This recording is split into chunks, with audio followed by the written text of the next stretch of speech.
ओम नमः चंडिकाय। देवी भागवत पुराण की दिव्य यात्रा में आप सभी का स्वागत है।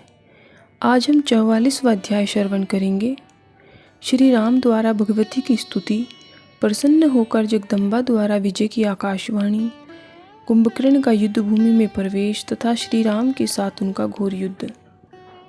श्री राम जी बोले, त्रिलोक वंदनिया, युद्ध में विजय देने वाली कात्यायनी, आपको बार बार नमस्कार है। मुझ पर प्रसन्न होकर मुझे विजय प्रदान करें। सर्वशक्तिमयी, दुष्ट शत्रुओं का निग्रह करने वाली, दुष्टों का संहार करने वाली माँ भगवती, संग्राम में मुझे विजय प्रदान करें। आपको नमस्कार है। आप ही सभी प्राणियों में निवास करने वाली पराशक्ति हैं। संग्राम में दुष्ट राक्षस का संहार करें और मुझे विजय प्रदान करें। आपको नमस्कार है।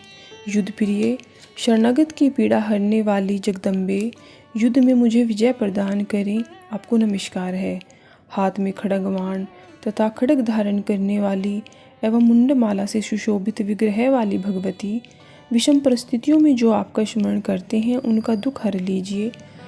शरणागत प्रिय, आप अपने चरण कमलों के अनुग्रह से दीनता का नाश कीजिए।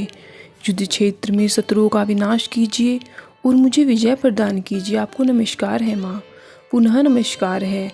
आपका पराक्रम, रूप, सौंदर्य तथा चरित्र अपरिमित होने के कारण संपूर्ण रूप से चिंतन का विषय बन नहीं सकता। आप स्वयं भी अचिंत्य हैं। मुझे विजय प्रदान कीजिए। आपको नमस्कार है।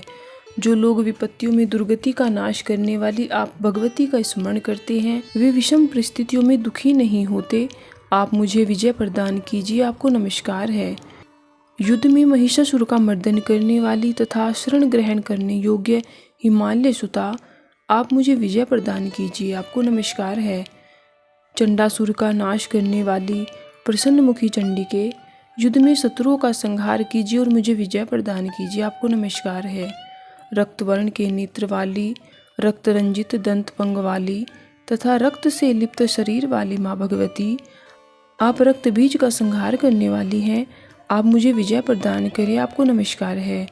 निशुंभ तथा शुंभ का संहार करने वाली, जगत की सृष्टि करने वाली सुरेश्वरी, आप नित्य युद्ध में शत्रुओं का संहार कीजिए और मुझे विजय प्रदान कीजिए।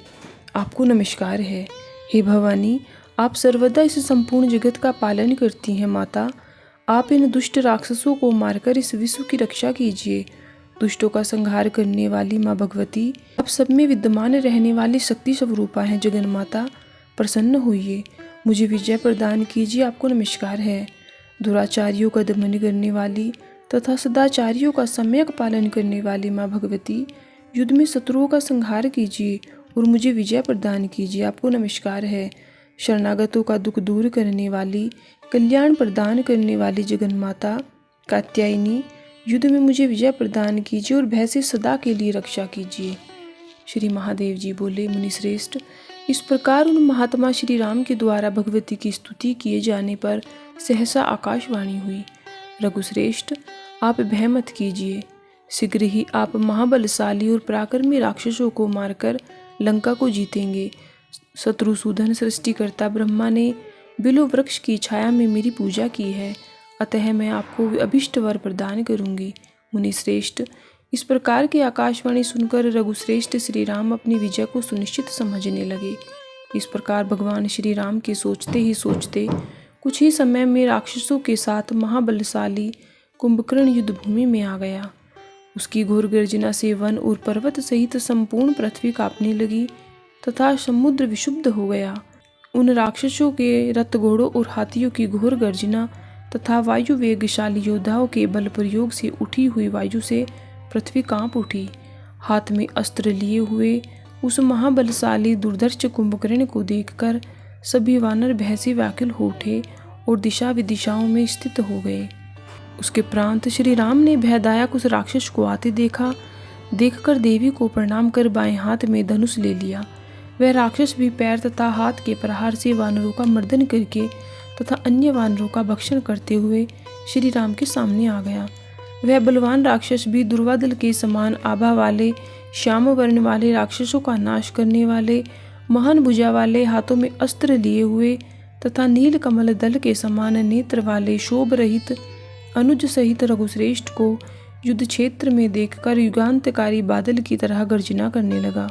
मुनिश्रेष्ठ रघुश्रेष्ठ श्री राम में भी प्रसन्न होकर ब्रह्मांड को शुद्ध करने वाली घोर गर्जना करने लगे। तदंतर युद्ध आरंभ हो गया। एक दूसरे पर विजय प्राप्त करने की इच्छा से छोड़े गए ब्रह्मजालों से उन दोनों में महान युद्ध हुआ, जो देवताओं तथा राक्षसों के लिए अत्यंत दुर्गम था। संग्राम में विजय की इच्छा रखने वाले महापराक्रमी वानरों का बलशाली राक्षस सैनिकों के साथ घोर युद्ध हुआ। इस प्रकार श्री महाभागवत पुराण के अंतर्गत श्री महादेव नारद संवाद में श्री राम कुंभकर्ण युद्ध वर्णन नामक 44वां अध्याय पूर्ण हुआ। जय माता दी, जय श्री राम।